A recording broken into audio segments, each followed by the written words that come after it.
Here I go.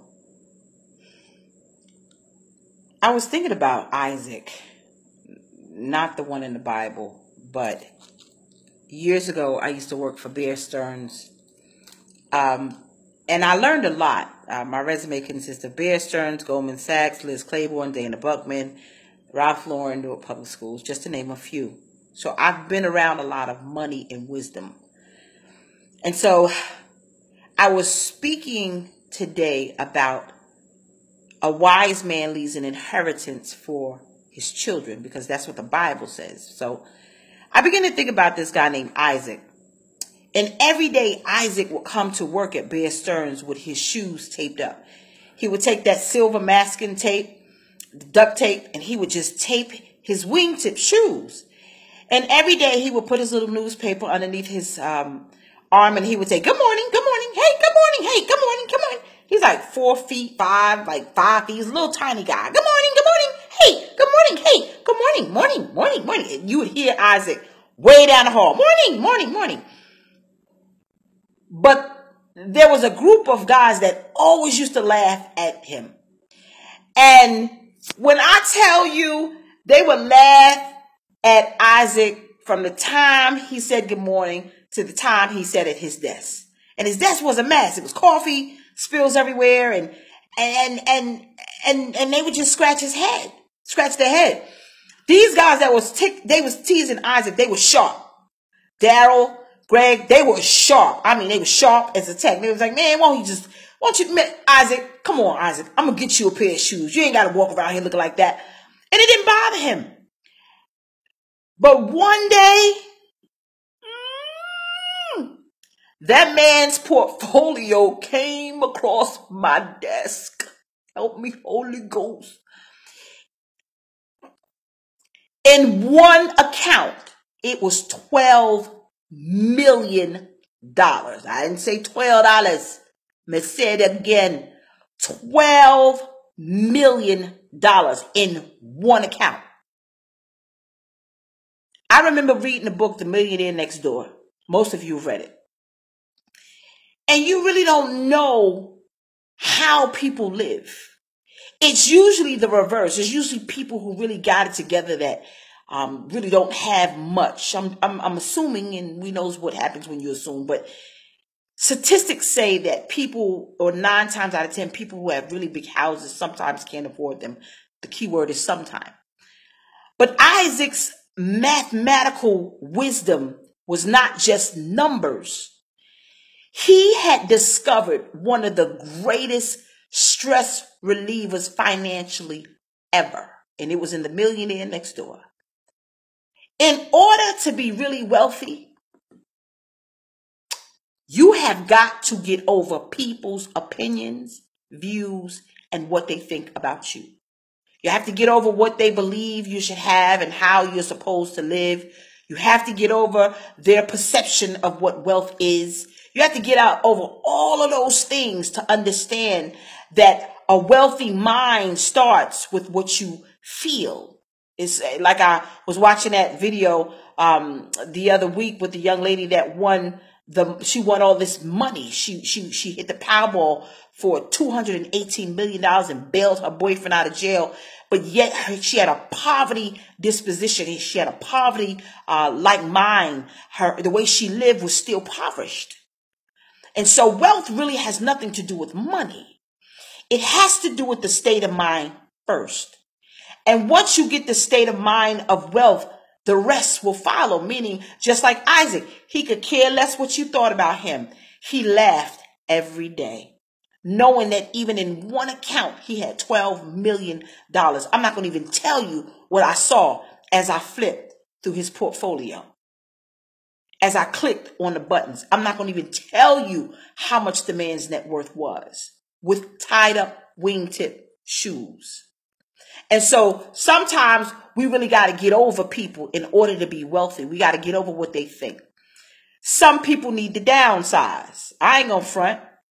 You need to go somewhere and restructure your entire life and say, y'all may not think I'm supposed to live like this, but if I can have money in the bank and live a stress-free life, This don't sound too bad to me.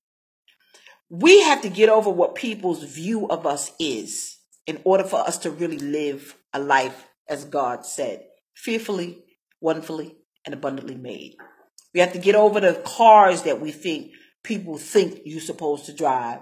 We have to get over the clothes people think we should. It's all what Will Smith said. We knock ourselves out to buy things that we don't need to impress a bunch of people we don't even like.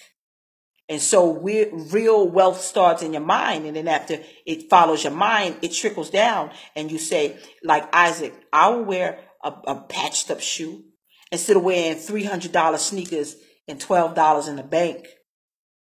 You know, I have so many conversations during the course of a day of people who are struggling. And the Bible says that he will make us good stewards over our finances. And you know, I'm guilty too. But when the light bulb goes off and it's time to get it right, you don't care what folks say. You just want to live a life where you could go, whew, and look at your bank account and say, I don't even have to touch that this month. The Lord will make you a good steward over your finances, but first, it's got to start with you. Because you have to be in a mindset to get ready to receive wealth. Or you have to be in a mind frame to get yourself ready to even be faithful over the small things before he gives you the big things. And so I took a page out of Ivan's book years ago. I said, I don't care what people think about me. That's the greatest deliverance, where you can not care what people think about you any longer. But Isaac with his taped up shoes, and if you ever read The Millionaire Next Door, you got people who got so much money and they live right in your neighborhood, but you'll never know it. They drive that raggedy car. They live in that little tiny apartment, and they have billions of millions of dollars in the bank. Some of them do. And you know what they do? They do what the Bible said. A wise man leaves an inheritance for its children. I'm going to tell you a story and then I'm going to go.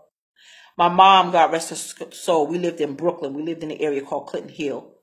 And we lived in a bedroom. We lived at 450 Clinton Avenue. That was our address. And we had a 3-bedroom, 3-bathroom. It was huge. It was huge. And we paid $132 a month for rent. That's what we paid in Brooklyn back then. But it was something called rent control. And we would say, Mommy, why we got to live here? Sometimes the elevator didn't work. We may see a roach or two. Sometimes, we would have to take the stairs. But we had everything. My brother had, a nice car, and we had nice clothes, and we didn't have to want for anything. We always had food, and we didn't struggle like that. But we used to say, Mommy, why are we living here? And she would say, shut up. I'm leaving you an inheritance. And we would say, all right, no problem. And then we would walk up the stairs, and then, Mommy, we don't have to. Shut up. I'm leaving you an inheritance. And she used to say that a few times, and then she passed away. And do you know, when she passed away, she was so smart. Something happened called gentrification, where the area of Clinton Hill was being brought up by the very wealthy, if you allow me to say. And they paid us undisclosed amount to my dad for that apartment. And guess what? I understood what she was saying, because she left us all a little bit. And while I was looking at the way it looked, she was looking at the inheritance for her children. When I was looking and complaining about things, she was saying, shut up, I'm leaving you an inheritance.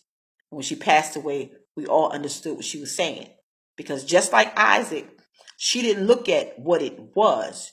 She looked at what it was going to do for her future.